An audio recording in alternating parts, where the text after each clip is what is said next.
354일차 히브리서 발생 리딩 가이드. 히브리서는 신약 성경 중 저자가 알려지지 않은 유일한 편지로 기독론의 보고입니다. 예수님 승천 후 수십 년이 지나 예수를 믿게 된 성도들에게 예수, 그는 누구인가에 대한 분명한 답을 제시합니다. 예수님이 대제사장으로 제사를 완성한 영원한 제물이었음을 기억하며 읽읍시다. 히브리서 1장. 예수님은 하나님의 영광의 광채이자 그 본체의 형상으로서 천사보다 뛰어나십니다. 시편 110편을 통해 다윗이 나의 주라고 고백한 분이 그리스도요 하나님이심을 증거합니다. 히브리서 2장. 창조주이신 예수님이 인간의 몸을 입고 고난을 받으신 것은 우리를 구원하기 위함이었습니다. 예수님은 대제사장으로서 우리의 연약함을 이해하시며 죽음을 통해 사망의 권세를 가진 마귀를 이기셨습니다. 히브리서 3장. 예수님은 모세보다 뛰어나십니다. 모세는 하나님의 종이었지만 예수님은 하나님의 아들이십니다. 이스라엘 백성이 광야에서 불순종하여 안식에 들어가지 못한 예를 들며 믿음과 순종으로 하나님께 나아갈 것을 권면합니다. 히브리서 4장. 안식에 들어갈 기회가 여전히 우리에게 열려 있습니다. 이 안식은 믿음을 통해 누리는 영원한 안식입니다. 하나님의 말씀은 살아있고 강력하여 마음과 생각을 꿰뚫어 보며 그 앞에서 만물이 벌거벗은 것 같이 드러납니다. 히브리서 1장. 하나님께서 옛날에는 예언자들을 통하여 여러 번 걸쳐 여러 가지 방법으로 우리 조상들에게 말씀하셨으나 이 마지막 날에는 아들을 통하여 우리에게 말씀하셨습니다. 하나님께서는 이 아들을 만물의 상속자로 세우셨습니다. 그를 통하여 온 세상을 지으신 것입니다. 그는 하나님의 영광의 광채시요 하나님의 본체대로의 모습이십니다. 그는 자기의 능력 있는 말씀으로 만물을 보존하시는 분이십니다. 그는 죄를 깨끗하게 하시고서 높은 곳에 계신 존엄하신 분의 오른쪽에 앉으셨습니다. 그는 천사들보다 훨씬 더 높게 되셨으니 천사들보다 더 빼어난 이름을 물려받으신 것입니다. 하나님께서 천사들 가운데에서 누구에게 너는 내 아들이다, 내가 오늘 너를 낳았다 하고 말씀하신 적이 있습니까? 또 나는 그의 아버지가 되고 그는 내 아들이 될 것이다 하고 말씀하신 적이 있습니까? 그러나 자기의 맏아들을 세상에 보내실 때에는 하나님의 천사들은 모두 그에게 경배하여라 하고 말씀하셨습니다. 또 천사들에 관해서는 성경에 이르기를 하나님께서는 천사들을 바람으로 삼으시고 시중꾼들을 불꽃으로 삼으신다 하였고, 아들에 관해서는 성경에 이르기를 하나님 주님의 보좌는 영원 무궁하며 공의의 막대기는 곧 주님의 왕권입니다. 주님께서는 정의를 사랑하시고 불법을 미워하셨습니다. 그러므로 하나님 곧 주님의 하나님께서는 주님께 즐거움의 기름을 부으셔서 주님을 주님의 동료들 위해 높이 올리셨습니다 하였습니다. 또 이렇게 말씀하셨습니다. 주님께서는 태초에 땅에 기초를 놓으셨습니다. 하늘은 주님의 손으로 지으신 것입니다. 그것들은 없어질지라도 주님께서는 영원히 존재하십니다. 그것들은 다 옷처럼 낡을 것이요 주님께서는 그것들을 두루마기처럼 말아 치우실 것이며 그것들이 다 옷처럼 변하고 말 것입니다. 그러나 주님께서는 언제나 같으시고 주님의 세월은 끝남이 없을 것입니다. 그런데 하나님께서 천사 가운데에서 누구에게 내가 너의 원수들을 너의 발 아래에 굴복시킬 때까지 너는 내 오른쪽에 앉아 있어라 하고 말씀하신 적이 있습니까? 천사들은 모두 구원의 상속자가 될 사람들을 섬기도록 보내심을 받은 영들이 아닙니까? 히브리서 2장. 그러므로 우리는 들은 바를 더욱 굳게 간직하여 잘못된 길로 빠져드는 일이 없어야 마땅하겠습니다. 천사들을 통하여 하신 말씀이 효력을 내어 모든 범행과 불순종하는 행위가 공정한 갚음을 받았거든. 하물며 우리가 이렇게도 귀중한 구원을 소홀히 하고서야 어떻게 그 갚음을 피할 수 있겠습니까? 이 구원은 주님께서 처음에 말씀하신 것이요. 그것을 들은 사람들이 우리에게 확증하여 준 것입니다. 그리고 하나님께서도 표징과 기이한 일과 여러 가지 기적을 보이시고 또 자기의 뜻을 따라 성령의 선물을 나누어 주심으로써 그들과 함께 증언하여 주셨습니다. 하나님께서는 지금 우리가 말하는 장차 올 세상을 천사들의 지배 아래에 두신 것이 아닙니다. 어떤 이가 성경 어딘가에서 이렇게 증언하였습니다. 사람이 무엇이기에 주님께서 그를 기억하여 주시며 인자가 무엇이기에 주님께서 그를 돌보아 주십니까? 주님께서는 그를 잠시 동안 천사들보다 못하게 하셨으니 영광과 존귀의 면류관을 그에게 씌워주셨으며 만물을 그의 발 아래에 복종시키셨습니다. 하나님께서 만물을 사람에게 복종시킴으로써 그에게 복종하지 않는 것이라고는 아무것도 없게 하신 것입니다. 그러나 지금 우리가 보기로는 아직도 만물이 다 그에게 복종하고 있는 것은 아닙니다. 예수께서 다만 잠시 동안 천사들보다 낮아지셔서 죽음의 고난을 당하심으로써 영광과 존귀의 면류관을 받아 쓰신 것을 우리가 봅니다. 그는 하나님의 은혜로 모든 사람을 위하여 죽음을 맛보셔야 했습니다. 하나님께서는 만물을 창조하시고 만물을 보존하시는 분이십니다. 그러므로 하나님께서 많은 자녀를 영광에 이끌어 들이실 때 그들의 구원의 창시자를 고난으로써 완전하게 하신다는 것은 당연한 일입니다. 거룩하게 하시는 분과 거룩하게 되는 사람들은 모두 한 분이신 아버지께 속합니다. 그러하므로 예수께서는 그들을 형제 자매라고 부르시기를 부끄러워하지 않으셨습니다. 그리하여 그분은 내가 주님의 이름을 내 형제 자매에게 선포하며 회중 가운데에서 주님을 찬미하겠습니다 하고 말씀하시고 나는 그를 신뢰하겠습니다 하고 말씀하시고 보십시오. 내가 여기에 있습니다. 또 하나님께서 내게 주신 자녀들이 여기에 있습니다 하고 말씀하셨습니다. 이 자녀들은 피와 살을 가진 사람들이기에 그도 역시 피와 살을 가지셨습니다.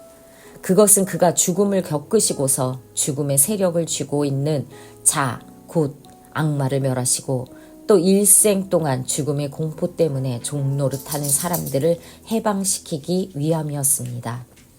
사실 주님께서는 천사들을 도와주시는 것이 아니라 아브라함의 자손들을 도와주십니다. 그러므로 그는 모든 점에서 형제 자매들과 같아지셔야만 했습니다. 그것은 그가 하나님 앞에서 자비롭고 성실한 대제사장이 되심으로써 백성의 죄를 대신 갚으시기 위한 것입니다. 그는 몸소 시험을 받아서 고난을 당하셨으므로 시험을 받는 사람들을 도우실 수 있습니다. 히브리서 3장. 그러므로 하늘의 부르심을 함께 받은 거룩한 형제자매 여러분, 우리가 고백하는 신앙의 사도요 대제사장이신 예수를 깊이 생각하십시오. 이 예수는 모세가 하나님의 온 집안에 성실했던 것과 같이 자기를 세우신 분께 성실하셨습니다. 집을 지은 사람이 집보다 더 존귀한 것과 같이 예수는 모세보다 더 큰 영광을 누리기에 합당한 분이십니다. 어떠한 집이든지 어떤 사람이 짓습니다. 그러나 모든 것을 지으신 분은 하나님이십니다. 모세는 하나님께서 장차 말씀하시려는 것을 증언하기 위한 일꾼으로서 하나님의 온 집안 사람에게 성실하였습니다. 그러나 그리스도는 아들로서 하나님의 집안 사람을 성실하게 돌보셨습니다. 우리가 그 소망에 대하여 확신과 자부심을 지니고 있으면 우리는 하나님의 집안 사람입니다. 그러므로 성령이 이와 같이 말씀하셨습니다. 오늘 너희가 그의 음성을 듣거든 너희 조상들이 광야에서 시험받던 날에 반역한 것과 같이 너희 마음을 완고하게 하지 말아라. 거기에서 그들은 나를 시험하여 보았고 40년 동안이나 내가 하는 일들을 보았다. 그러므로 나는 그 세대에게 분노해서 말하였다. 그들은 언제나 마음이 미혹되어서 내 길을 알지 못하였다. 내가 진노하여 맹세한 대로 그들은 결코 내 안식에 들어오지 못할 것이다. 형제자매 여러분 가운데 믿지 않는 악한 마음을 품고서 살아계신 하나님을 떠나는 사람이 아무도 없도록 여러분은 조심하십시오. 오늘이라고 하는 그날 서로 권면하여 아무도 죄의 유혹에 빠져 완고하게 되지 않도록 하십시오. 우리가 처음 믿을 때에 가졌던 확신을 끝까지 가지고 있으면 우리는 그리스도께서 주시는 구원을 함께 누리는 사람이 될 것입니다. 오늘 너희가 그의 음성을 듣거든 반역하던 때와 같이 너희의 마음을 완고하게 하지 말아라 하는 말씀이 있는데, 듣고서도 하나님께 반역한 사람들이 누구였습니까? 모세의 인도로 이집트에서 나온 사람들 모두가 아니었습니까? 하나님께서 40년 동안 누구에게 진노하셨습니까? 죄를 짓고 시체가 되어서 광야에 쓰러진 그 사람들이 아닙니까? 하나님께서는 누구에게 하나님의 안식에 들어가지 못하리라고 맹세하셨습니까? 순종하지 않은 사람들에게 하신 것이 아닙니까? 결국 그들이 들어갈 수 없었던 것은 믿지 않았기 때문임을 우리는 압니다. 히브리서 4장. 그러므로 하나님께서 주시는 안식에 들어가리라는 약속이 아직 남아있는 동안에 여러분 가운데에서 거기에 미치지 못하는 사람이 아무도 없도록 두려운 마음으로 조심하십시오. 그들이나 우리나 기쁜 소식을 들은 것은 마찬가지입니다. 그런데 그들은 그 말씀이 그들에게는 아무런 유익이 되지 못하였습니다. 그들은 그 말씀을 듣고서도 그것을 믿음과 결합시키지 않았기 때문입니다. 그러나 그 말씀을 믿은 우리는 안식에 들어갈 것입니다. 그것은 내가 진노하여 맹세한 것과 같이 그들은 결코 내 안식에 들어오지 못할 것이다 하고 말씀하신 그대로입니다. 사실상 하나님께서 세상을 창조하시고 모든 일을 끝마치셨으므로 그때부터 안식이 있어 온 것입니다. 일곱째 날에 관해서는 어딘가에서 하나님께서 일곱째 되는 날에는 그 모든 일을 마치고 쉬셨다 하였고, 또 이곳에서는 다시 그들은 결코 내 안식에 들어오지 못할 것이다 하셨습니다. 그러므로 어떤 사람들에게는 안식에 들어갈 기회가 아직 남아 있습니다. 그런데 기쁜 소식을 먼저 들은 사람들이 순종하지 않았으므로 들어갈 수 없었습니다. 그렇지만 하나님께서는 다시 오늘이라는 어떤 날을 정하시고 이미 인용한 말씀대로 오랜 뒤에 다윗을 통하여 오늘 너희가 그의 음성을 듣거든 너희 마음을 완고하게 하지 말아라 하고 말씀하셨습니다. 여호수아가 그들에게 안식을 주었더라면 하나님께서는 그 뒤에 다른 날이 있으리라는 것을 말씀하시지 않았을 것입니다. 그러니 하나님의 백성에게는 안식하는 일이 아직 남아 있습니다. 하나님께서 주실 안식에 들어가는 사람은 하나님이 자기 일을 마치고 쉬신 것과 같이 그 사람도 자기 일을 마치고 쉬는 것입니다. 그러므로 우리는 이 안식에 들어가기를 힘씁시다. 아무도 그와 같은 불순종의 본을 따르다가 떨어져 나가는 일이 없도록 해야 하겠습니다. 하나님의 말씀은 살아있고 힘이 있어서 어떤 양날 칼보다 더 날카롭습니다. 그래서 사람 속을 꿰뚫어 혼과 영을 갈라내고 관절과 골수를 갈라놓기까지 하며 마음에 품은 생각과 의도를 밝혀냅니다. 하나님 앞에는 아무 피조물도 숨겨진 것이 없고 모든 것이 그의 눈앞에 벌거숭이로 드러나 있습니다. 우리는 그의 앞에 모든 것을 드러내 놓아야 합니다. 그러나 우리에게는 하늘에 올라가신 위대한 대제사장이신 하나님의 아들 예수가 계십니다. 그러므로 우리의 신앙 고백을 굳게 지킵시다. 우리의 대제사장은 우리의 연약함을 동정하지 못하시는 분이 아닙니다. 그는 모든 점에서 우리와 마찬가지로 시험을 받으셨지만 죄는 없으십니다. 그러므로 우리는 담대하게 은혜의 보좌로 나아갑시다. 그리하여 우리가 자비를 받고 은혜를 입어서 제때에 주시는 도움을 받도록 합시다.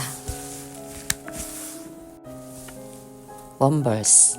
이 모든 날 마지막에는 아들을 통하여 우리에게 말씀하셨으니 이 아들을 만유의 상속자로 세우시고 또 그로 말미암아 모든 세계를 지으셨느니라.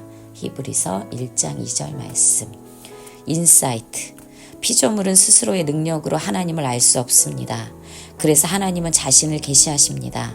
우리는 그 계시에 의존해서만 하나님을 알 수 있습니다. 하나님은 선지자들을 통해 여러 부분과 여러 모양으로 말씀해 오셨습니다.